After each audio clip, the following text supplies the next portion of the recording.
Right now we're Vorloffen.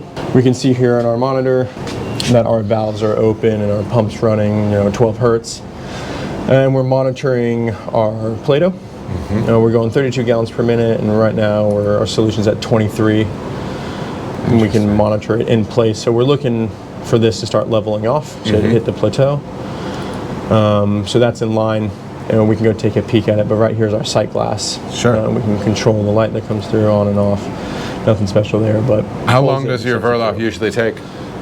Most of our recipes go for 15 minutes. Yeah. That's just kind of a soft point. Really, we are just looking to make sure it plateaus. So we do have a history to pull from. Yes. We could look up the last 12 batches of Psychopathy and see that it usually ends at like 23, 23 and a half, 24.2 maybe if we're lucky. And we get a good extraction from our mash rest, but which actually we're going to get 24 on this batch, so go us. But yeah, we can step out and take a little peek at the vessel itself. The requisite sight glass shot. And so obviously we're circulating through here. Yep. And then this is all being tracked through,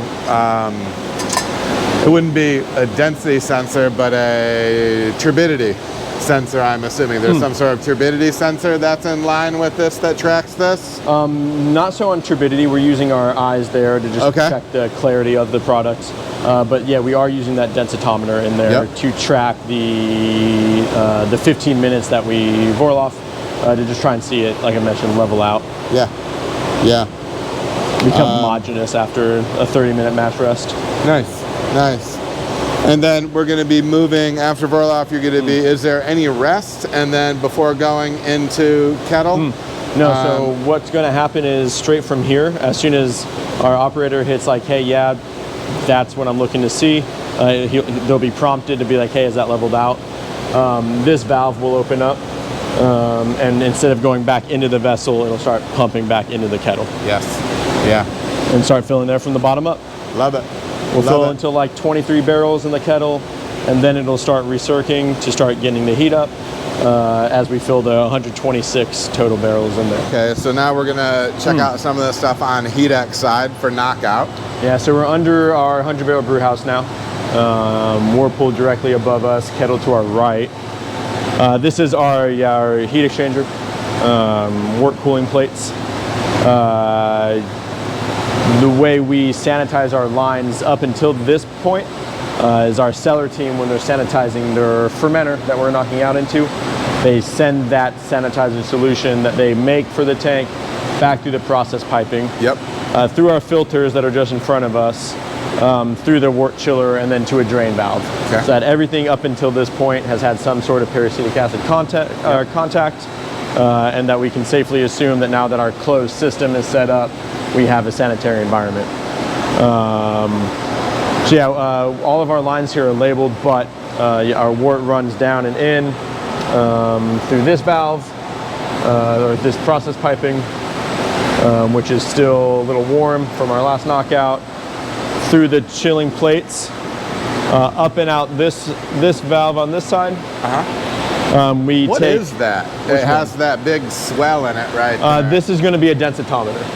So on this side, this is a physical readout of what we can see on the computer as we're monitoring it there. But this is telling me right now we're going at 0 gallons per minute, and we're at 0.3 Play-Doh. So some residual chase water in there from batch 1 as all the drains are closed up. So that's our our knockout line. So this goes to our cellar process piping. We oxygenate here. During Whirlpool, we will steam sterilize these fillings in these plates. This hose acts as a drain to allow steam condensate to come out of that area. And then during CIP of this vessel, we will plug in a compressed air line to put positive pressure behind the filter. Even though it's hydrophobic, we don't want to risk any chemicals getting onto the filter, pushing past it into the area in which we oxygenate. So drain down there. From the chilling, it'll go through our 2 filters, oxygen tank here for our inline oxygenation, and then two sets of filters. Generally have one open, one closed. Like I said, the cellar team will sanitize these for us, and if anything happens, maybe we pull on too much hop matter on the first knockout, we could always switch to a second. Yes. Or any other situation when we start seeing issues like high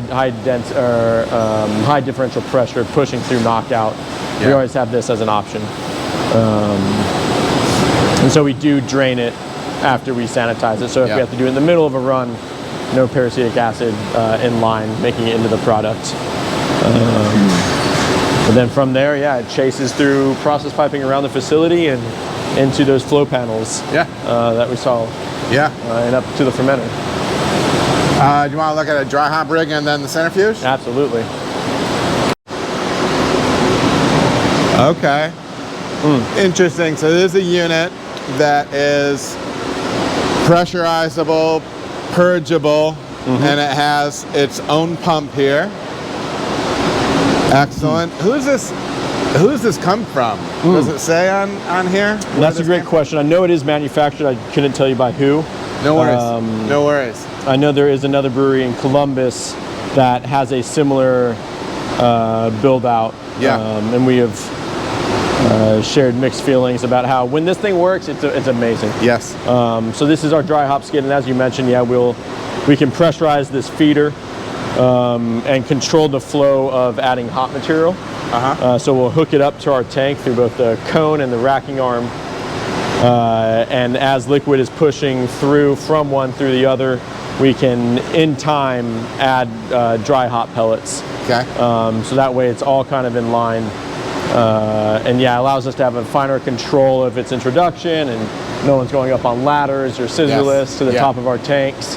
A lot safer with that this kind racking of arm, I'm assuming, is pointing up, and so are you drawing off the bottom of the tank and then pumping back in through the racking arm?